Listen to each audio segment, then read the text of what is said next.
Magandang araw po. Narito na po ang magiging lagay ng panahon ngayong araw ng Miyerkules, October 23, 2024.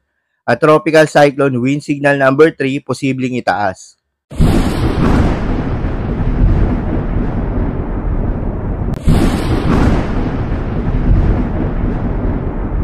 Sa kasalukuyan na tayong sa pag-asa, ang bagyong Christine nga ay bumilis ang pagkilos at inaasahan na lalakas ito bago maglandfall sa Isabela mamayang gabi. Huli nga itong namataan sa layong 200 kilometers east ng Kasiguran, Aurora o 255 kilometers east ng Baler, Aurora. Taglay ang lakas ng hangin na umaabot sa 85 kilometers per hour malapit sa gitna at pagbugso na umaabot sa 105 kilometers per hour. Kumikilos pa northwestward sa bilis na 30 kilometers per hour. Sa ngayon, nakataas ang Tropical Cyclone Wind Signal number 2 sa halos buong mainland Luzon. Kabilang dyan ang Ilocos Norte, Ilocos Sur, La Union, Pangasinan, Apayao, Abra, Kalinga, Mountain Province, Ifugao, Benguet, Cagayan, kabilang ang Babuyan Islands, Isabela, Quirino, Nueva Vizcaya, Aurora, Nueva Ecija, Bulacan, Tarlac, Pampanga, Zambales, Bataan, Metro Manila, Cavite, Laguna, Rizal, Quezon, kabilang ang Polillo Islands, Camarines Norte, Camarines Sur, Catanduanes, Albay, northeastern portion of Sorsogon. Habang Tropical Cyclone Wind Signal number 1 naman sa may Batanes, Batangas, Occidental Mindoro, kabilang ang Lubang Islands, Oriental Mindoro, Marinduque, Romblon, Calamian Islands, nalalabing bahagi ng Sorsogon, Masbate, kabilang ang Ticao at Burias Island, Aklan, Capiz, Antique, kabilang ang Kaluya Islands, Iloilo, Guimaras, northern and central portion of Cebu, Bohol, Eastern Samar, Northern Samar, Samar, Leyte, Biliran, Southern Leyte, Dinagat Islands at Surigao del Norte, kabilang ang Siargao, Bukas Grande Group. Signal number 3 nga ay posibleng itaas sa Cagayan, Isabela, Aurora area dahil sa posibleng paglakas pa ng bagyong Christine bilang severe tropical storm category. Bukod nga sa mga lugar na isinailalim sa Tropical Cyclone Wind Signal number 2, ay asahan rin ang mga pagbugso ng hangin na dala ni bagyong Christine sa may Mimaropa, Visayas at Mindanao.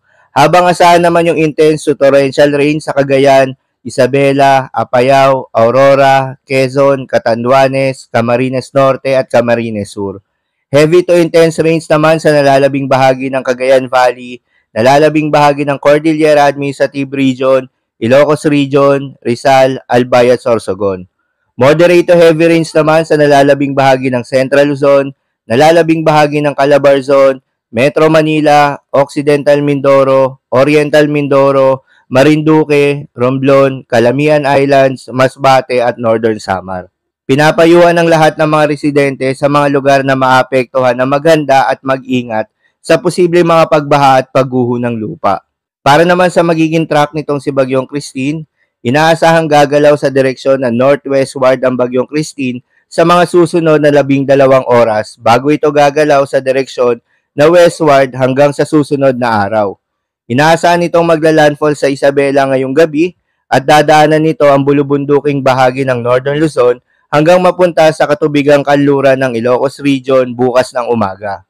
Inaasahan nitong lalabas sa Philippine Area of Responsibility ngayong Biyernes. Inaasahan ring lalakas at maging severe tropical storm ang Bagyong Christine bago ito maglandfall.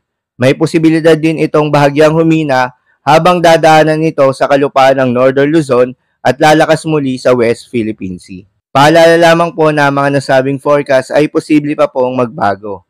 Kaya naman patuloy lamang magantabay sa mga update nating ilalabas at ng pag-asa. Para naman sa magiging lagay ng mga dagat baybayin, ayon sa pag-asa ay may inaasahan tayo na storm surge, minimal to moderate risk sa Ilocos Norte, Ilocos Sur, La Union, Pangasinan, Cagayan, Isabela, Aurora, Zambales, Bataan, Quezon, kabilang na ang Polillo Islands, Camarines Sur at Catanduanes. Nakataas naman ang gale warning sa Batanes, Cagayan, kabilang na ang Babuyan Islands, northern coast of Ilocos Norte, Isabela, Aurora, Polillo Islands, Camarines Norte, Camarines Sur, Catanduanes, Albay, Sorsogon, Masbate, Northern Samar, eastern coast of Eastern Samar at Samar. Payo ng Pag-asa ay huwag munang pumalaot sa mga kababayan nating mangingisda at yung may mga maliliit na sasakyang pandagat dahil inaasahan yung maalon hanggang sa napakaalon na karagatan. So yun lamang po para sa lagay ng panahon ngayong araw ng Miyerkules. Keep safe everyone.